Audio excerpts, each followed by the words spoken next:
হ্যাঁ পাগলাই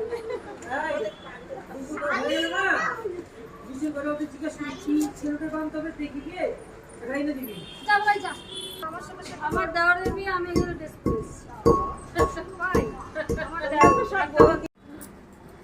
ও মা তাকাও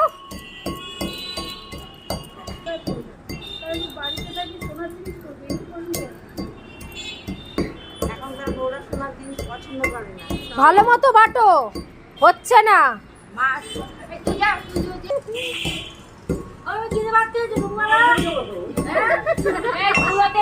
ছাড়তে হবে না, একটু গুঁড়ো হয়নি না